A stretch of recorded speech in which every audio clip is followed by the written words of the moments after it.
What's up, everybody? It's Goddess Z, and I'm back with another podcast episode on Holistic and Spiritual AF. I hope everybody has been taking care of themselves, mind, body, and spirit, because that's what it's all about. If either one of those things are out of balance, then we are out of balance, okay? We want to keep all that integrated as much as possible. And that's a big reason why I have these podcast episodes that drop on the first and the third Friday of the month at 6 p.m. Eastern Standard Time. Currently, that may change to Sundays. We'll see. But right now, there can be found on Spotify, Apple Podcasts, YouTube, Podbean, and pretty much anywhere that podcasts can be found at Holistic and Spiritual AF. And that's Ann spelled out. Okay. So welcome back. If you are coming back to this podcast, fam, I appreciate you. The podcast is growing. Guests are getting better. Everything is just really, really popping with this podcast now. Okay.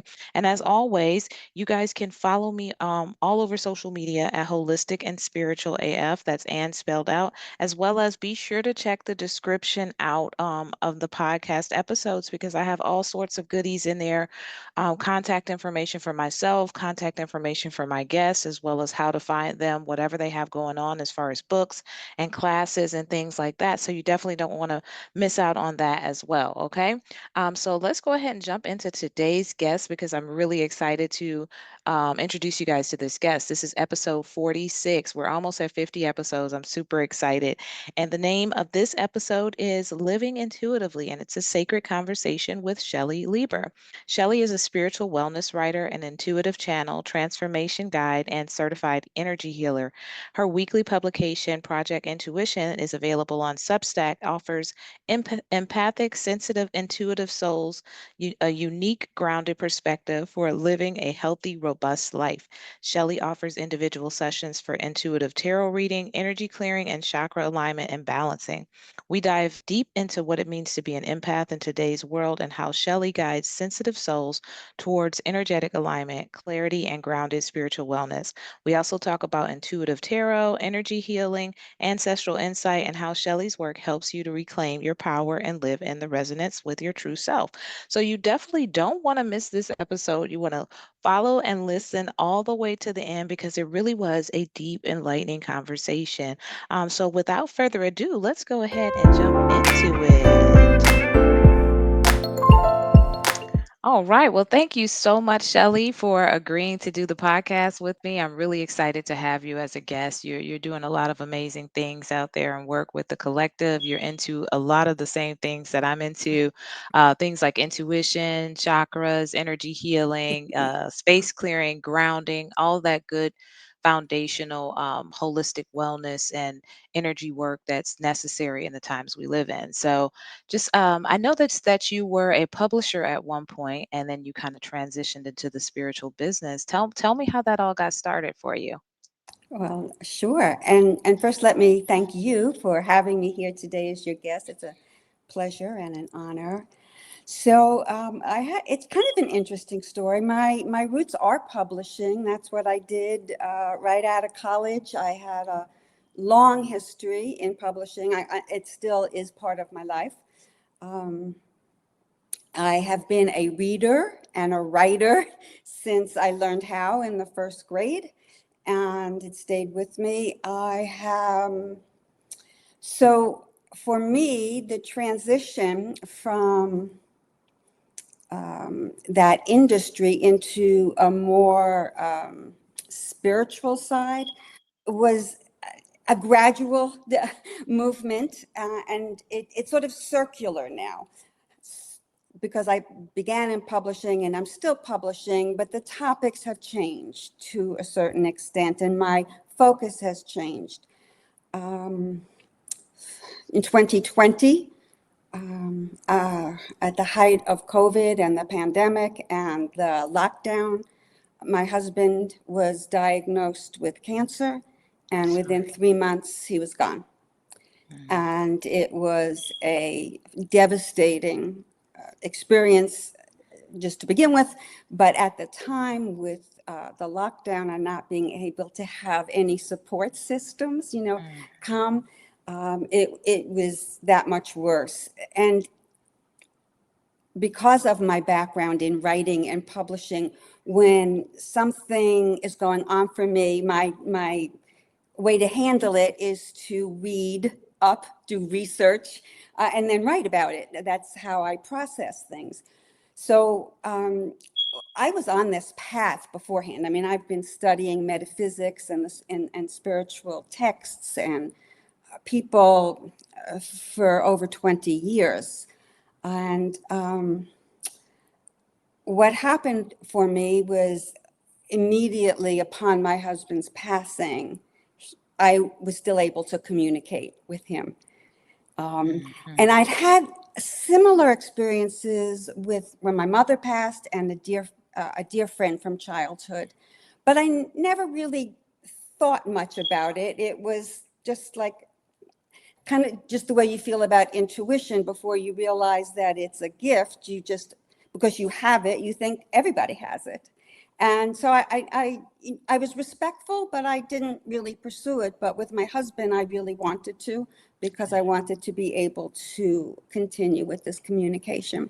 So I started reading and writing, and that's when I started the present newsletter that I have now. It was a different platform in a little bit different format, but I was writing really as a way of communication. And as I got into that, somehow, I don't even know how it came into my possession. It was just one of those things. An oracle deck appeared that I got, and I started thinking, wow, this is really cool. Everything that's coming up is so on the money. So, a few decks later, and then I got into tarot and tarot reading. I took courses and was accredited to become a reader for others. What I noticed was that reading tarot for me was like reading a book. I could look at the cards, the images, and immediately a story came up. So just as when you read a book or a fiction, especially, you read between the lines, I was able to do that with the cards. And I did it for myself at first, and then as part of my accreditation process, I had to read a certain amount of other people. So I asked for volunteers among my friends and things, and people were like amazed. Wow, this is so good. And so that's how I kind of stumbled into that. And as I was doing that and continuing with my research and writing, I was fascinated with the whole topic. I decided to pursue a deeper investigation and learning about the power of intuition, because when my husband died and I was in that state of deep grief for myself and the planet, I mean, everybody on the planet was in deep grief, and I felt it very deeply. I learned about what it meant to be an empath. I never knew that it was a noun.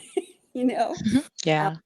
I thought, I knew what empathic meant, but then I started to understand about that I was highly sensitive and empathic, and that those were related to intuitive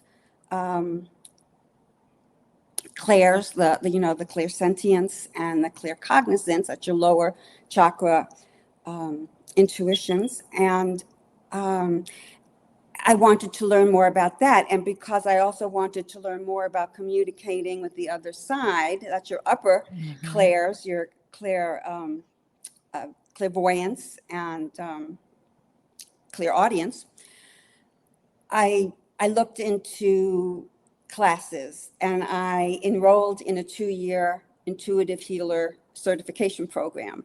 And so that has what is kind of brings us present, so now I've incorporated all of that. Whereas I do work with people with energy clearing. I can clear space, I can clear people, and usually you need to do both. Yeah. No point in getting rid of the energy in your house if you're going to bring it back in when you walk in. True. So so I've started to do more of that, but I'm also finding that I still have a love of writing and a love of books, and that's probably my first what if somebody would ask me, I say I'm a storyteller, Yeah. because that's how I feel, and that's how I relate to other people, is that we have stories and that we share them, and that's how we communicate. So that's pretty much the story of, how I came to this from publishing that I'm still into, but my focus on how to do it and what I want to write about and what I want to promote others doing or for others is more on the healing arts. Awesome. Yeah. Well, first and foremost, I am sorry for your loss. I know that was devastating. But it took you on a journey deeper into self, and you discovered a lot, and you've been busy since the pandemic. You have been busy, especially with a 2-year intuition class or curriculum. That actually is pretty thorough. That sounds very thorough. And you learned a lot of the different aspects and pieces of it, I did. which is awesome, because it sounds like you're very well rounded. I guess it's been 5 years now. It's crazy that the pandemic has been 5 years. The pandemic has really rocked the world for a long time, and Yeah. during that time, there was a lot of introspection that people were doing, but you had, like you said, you had grief on top of that. So navigating those pains as well is without the support, I can only imagine. Like, I lost my husband too, but that was in 2010. So we weren't on lockdown. So when you said that without the support, I'm like, oh my gosh, that had to be Yeah. pretty intense, pretty intense. But I'm glad that you were able to find a way to communicate with him, because that was very important for me too, being able to open that communication side up. That's really when I got into energy healing too, like a month after I ended up getting in massage therapy school, and it got me busy on healing a lot of aspects of myself first, and then working with others too. So I always say everything happens in divine order in the Yeah. universe. Absolutely. And I love that you talked about your writing. That's your first love. That's because that's a gift too. That totally is a gift. And storytelling. I love that. I love to read stories. I love story Hmm. style. That's my style of writing as well. I met you on Substack, and Yeah. just recently subscribed, and I was like, "Oh, she's a storyteller." I mean, those are engaging to me. Like, I prefer stories. And so when you can take a story and weave it into a lesson or an understanding of some sort, that's truly a gift. So tell me a little bit about your storytelling style. I know you talked about it a little bit with your tarot reading, but tell me about your style with that. Well, that's a great question. Thank you. I, it does vary a little bit. One of the ways I do is because as I said, I have a long history of reading and writing. I was an English literature major in college, and I've been a lifelong reader and learner.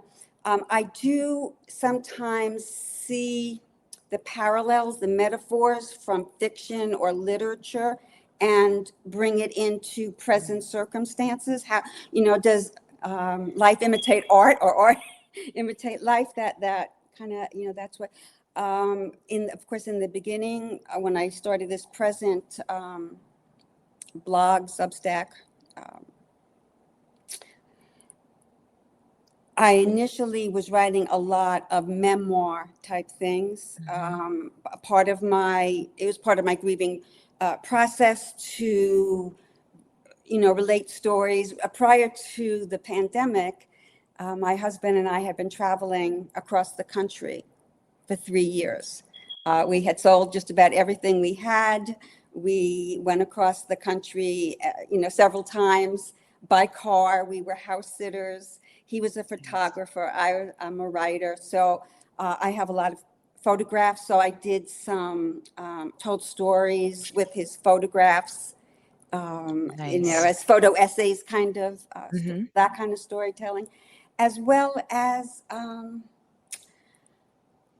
what I what comes to me through what's happening in our culture, in Yeah. our environment. I have a deep belief that we are currently experiencing a dramatic paradigm shift, and that's Yes. causing a lot of the unrest and division that Mm-hmm. we see, and that the way to heal and move to a newer paradigm that serves all beings, um, we need to move away from the kinds of education and behaviors that we were taught. Mm-hmm. uh, this is what we were raised in, but we are thinking beings, Yes. and we can relearn and unlearn. And so my focus of my work today in my writing, and both, when I work with individuals, is going back to connecting within your I higher, love it. whatever you want to call it, God, spirit, angels, spirit guides, higher self, divine beings. There's something that is guiding life. Mm-hmm. We came in with it. We have it. Everybody has it. And so that makes it inclusive. Everybody has this ability to connect within and learn to connect with their intuition, Yes. learn to trust their feelings, which we're taught, we're really, most of us were taught not to trust our feelings, not to, Mm-hmm. go in that direction, trust authority instead. So I believe that, my work now is very much centered around helping people move back into seeing the beauty that they are, and trust their own guidance. And when you do that, it lights you up. It And when does. you light up the world. So, and as we come together to do this collectively, Mm-hmm. that light's going to eventually outshine the shadows. Yes, absolutely. And I agree with all of that, especially where we are now and the people that I'm connecting with on Mhm. the podcast. We're all on the same theme with Mhm. that, that it's time to move past the divisiveness, to come Mhm. together as a collective, living inwardly, outwardly, higher consciousness, and behaving that way. Yeah. And you're absolutely right. I mean, it's going to take some time, but we're there now, like where we Yeah. can actually start making some changes, and everybody's kind of in their sector and their arena doing their thing, and I love it. And Yeah. that's why I have you guys on the podcast, because this podcast is all about that mind body spirit integration, Yes. living inwardly outwardly. So thank you for that.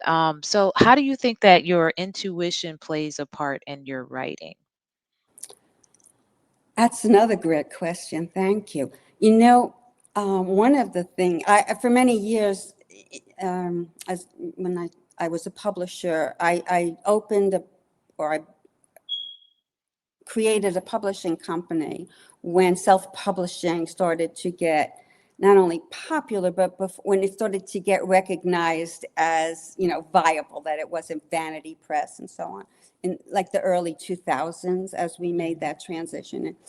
And because I had a background in publishing, and because I had a network of people, designers and editors, when I could make a uh, a book for clients that looked identical to a traditionally published one. Because initially, when people started putting out stuff, they didn't look good, Mhm. and you Right. could tell, even if you weren't a publishing, professional, you read books, so you know when one doesn't look right. And so I started this company really to help the authors that I was working with as a coach, and to get them to put their work out in the world. And God, remind me where I was going with this. That how your intuition plays into your writing. Okay, so when I was doing that, people would ask, one of the questions that writers get asked all the time is, where do you get your ideas from, right? Where do the ideas come from? Well, the ideas they're there. They're Yeah. in the ether. They're Hmm. just waiting for you to connect. The connection is your intuition. The Yeah. problem comes when you're not paying attention and you just Mhm. walk right past them. So for me, um, all writing is channeled. People, say that they channel a spirit or whatever, but everybody's downloading from Hmm. the same hard drive. We just express it, outwardly a little differently.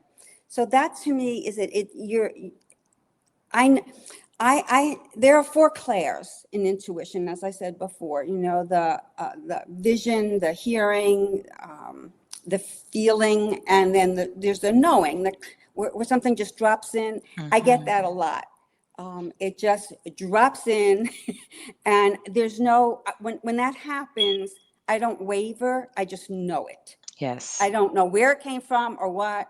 That's not as important as being able to then put it out in the world. That's my job. I get Yeah. it. I share it. Um, so I feel that that's always been. I probably couldn't have expressed it that way years ago because we didn't have the language. Hmm. Sometimes people say to me, well, especially when I do tarot readings, is this something your family has done for generations? And I said, no, absolutely not. But, I didn't, my family line doesn't have that thing. But I will tell you that my mother was a highly intuitive woman. We didn't Hmm. have the language for it back when I grew up in the 1950s and 60s. Right. Um, but I used to call it, her name was Victoria. I used to call it Vicky Radar because she just knew where I was and what I was doing. And it didn't matter how old I Yep. became or how far away I was. And she had that, magnetism that other people would come to her with their problem. People, strangers, would Hmm. meet her and tell her very personal stories. That's the gift. Yeah. So I think intuition, when you learn to trust the Yes. signs that you're being given, whether it's a dream or you hear a little like kind of whisper, sort of like a little Hmm. whisper in your ear, or you're, and of course there's the feeling sense, empaths of energy. It's just energy, Yeah. that you feel. Everybody's had the experience of walking into a room where two people have just been arguing, and you're like, ooh, Right. I think I'll go sit over there instead, right? It's understanding that that's significant. It's not just like a thing, oh, Hmm. okay, and move on. It's like you have to understand that. So it guides not only my writing, but what I'm learning, and what I have learned is to really incorporate it into almost everything, into all my decisions. I go into the meditation chair, lean back, Yeah. get my and you know what, and I bet this happens for you too. I ask the question, and before I finish asking it, it comes in, Yeah. Like right? you already know. You just need to turn the light switch on Hmm. to see Yeah, it. yeah, it's like, Yep. yeah. I love that. I love that you talked about the intuition being a part of everything, and that you have to trust it. I think that's the key for most people just beginning the journey is trusting it because we're also taught not to. Like trust those feelings, we have to have data, we've got to have factual, it's got to be proven and linear and 3D, but really there's a whole spirit realm that's going on that's happening before this other stuff that we manifest in the 3D. So I love that. I love that. And that was that you broke that down very nicely. So let's see here. I know that you also do a lot of work with the chakras. Hmm. And everything ties in together, like you said, with energy. It's like once you go to one thing, then you go to one thing, when it's all interconnected and it's just Hmm. little pieces that connect to the next piece. So with the chakras, I think most people have an idea of the seven basic chakras. um, in the work that you do, how would you describe to a client, like, if a chakra was out of balance, like what are some signs? Well, of course, it's different for each chakra. Um, but if like you said, I probably most people watching this are familiar with it. But if you think of your central channel in your body, whereas your spine being the number one, the root chakra, and the top of your head, the crown being the seventh, they're energy centers that come up. The way I work with people is as an intuitive. Hmm. Um, evaluation. So we do like we start really at the root, Mhm. and I'll ask them what they're feeling, what they're feeling about it. They can tune into that part of their body. And each chakra is associated with certain behaviors, with your organs, your Mhm. biological system, feelings, and abilities. And through my empathic um, senses, I feel when I'm working with someone, I get their permission to tune in, and Mhm. I can feel, uh, very often, for example, like a throat chakra will feel very tight, and I'll say, Mhm. um, how are you doing in your relationships? Are you able to voice your opinions freely to people? And like, oh no, well, not with my husband, or not with my sister.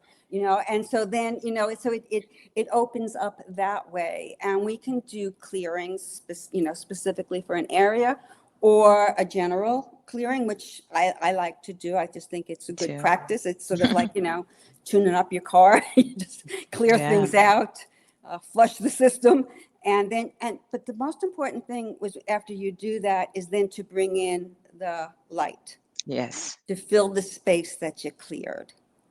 So that's, there's so much that Yeah. relates to the chakras, your energy body, and medical intuition. I certainly wouldn't claim that ability for myself. However, when something comes up in my body, I'll focus on it and say, okay, it's in my lower back. Is that the third? Is it the second in my, what's going on in that might be causing that ache or pain. So we can use the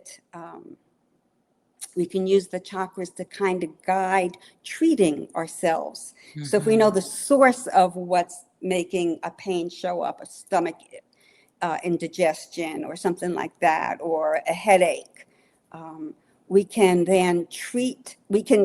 eliminate the cause as well as treat the symptom.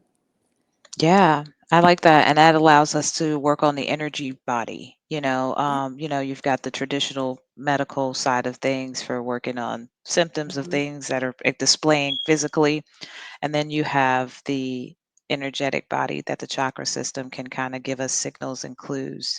And I love that. And with the way that you described it, because I'm an intuitive energy healer too, it's very difficult to describe in words what we do. It is. It's like it has to be experienced, and you just know. It's like you said, you just tapped in with that clear cognizance, and you just know. And for me, and even when I first started in the very beginning, I immediately started working with healing guides, and I would work with my healing guides, and I would Absolutely. work with the other person's healing guides, and it was a whole, like you said, the whole proper protection and clearing and permission Mhm. and all of those things. So, in your practice, do you work with healing guides as well, or is it just yes? Yeah. The way I work with someone, initially, the first thing we do is we set a container, and get a blessing. We do a grounding, Hmm. where we, get present, bring ourselves to the letting go of the morning that just happened, and what we're Yeah. going to do later in the day, and just tune into the present moment, ground, and then at that point, that's when I said, do I have your permission to complete a healing, or would you like to receive a healing? And the person will say yes, and then we'll start to tune in to the energy that's present, and I'll ask questions, get feedback, guided. It's a sort of it's a co-creative Hmm. process of working together. And sometimes it's a one and done, but most of the time, if it goes deeper, and it Yeah, might be several sessions that's good.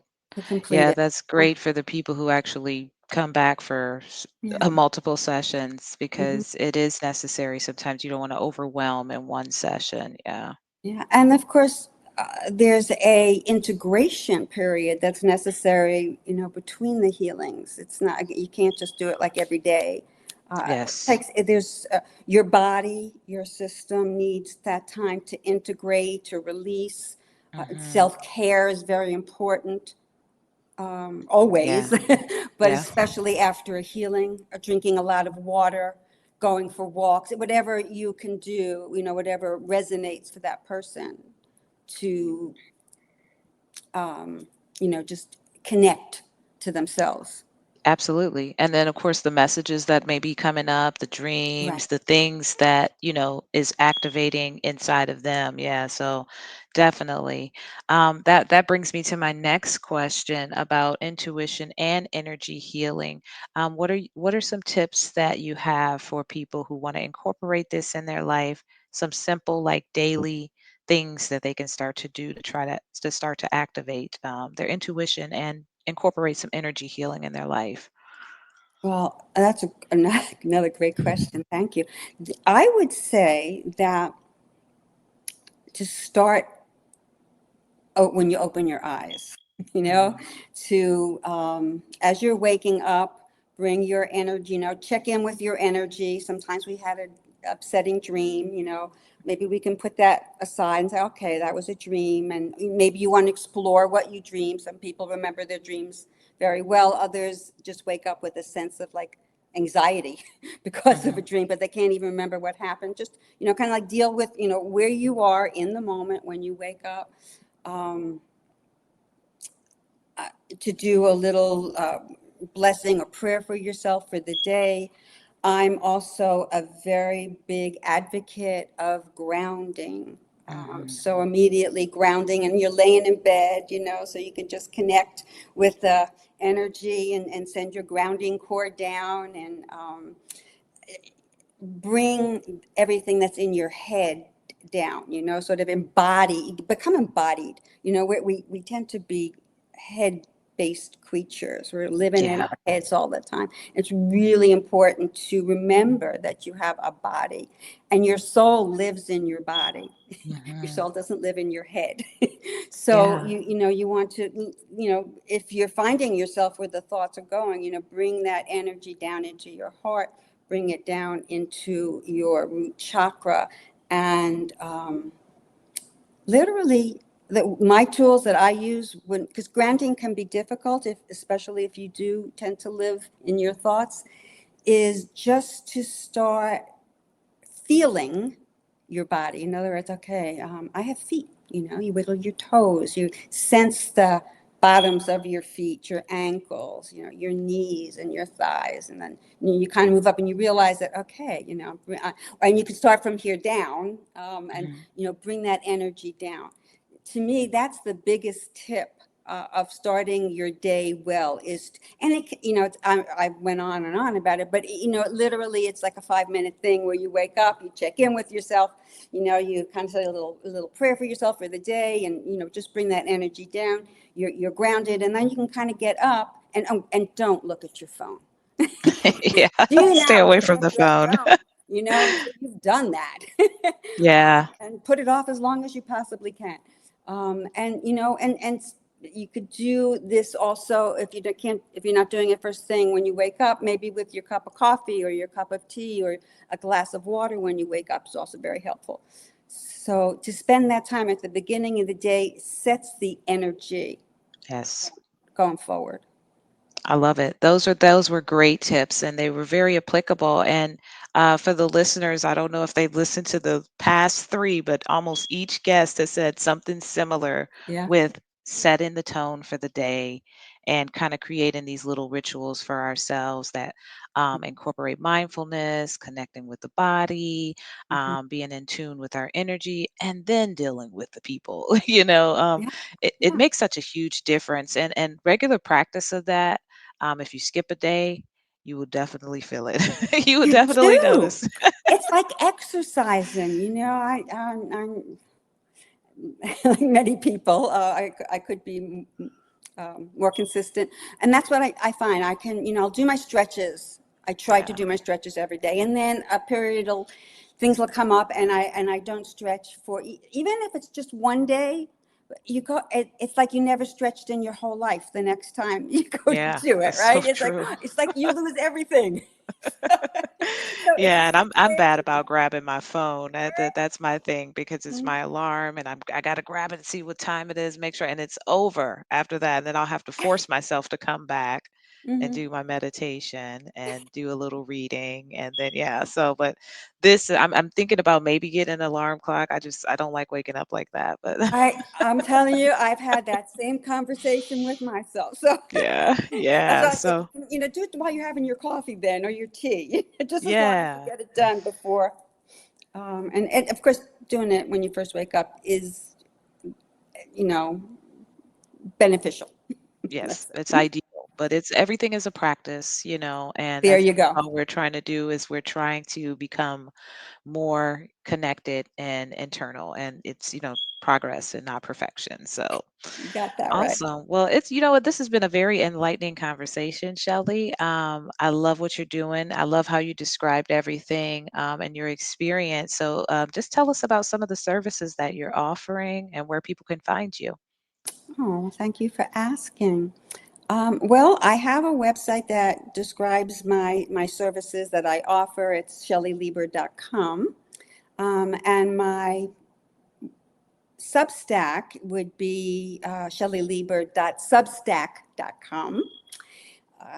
And I can be found on Facebook, again, with my name.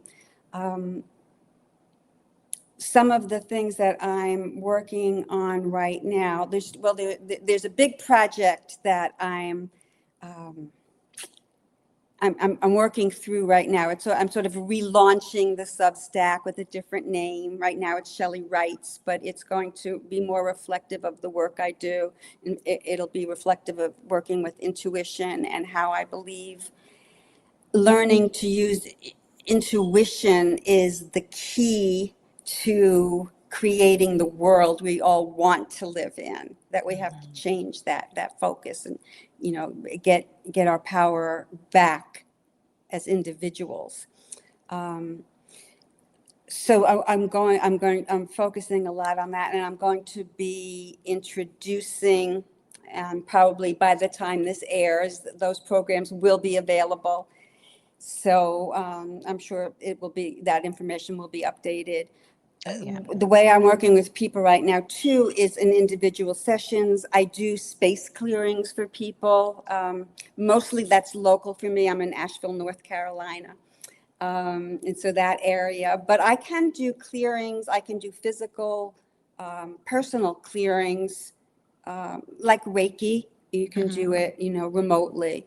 So, and I might at some point offer remote space clearings as well. But right now it's really more like a chakra clearing or an energy Mhm. clearing. So all of that is on my website and available. And I do tarot readings. Yes, I was like, yeah, you left that out. Yeah.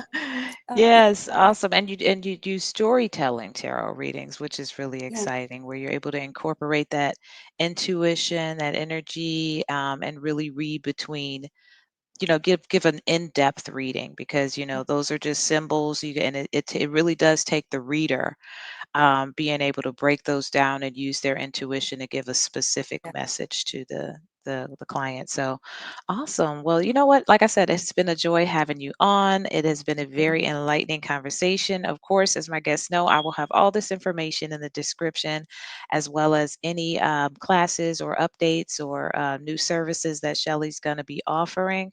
And that is it until the next podcast episode.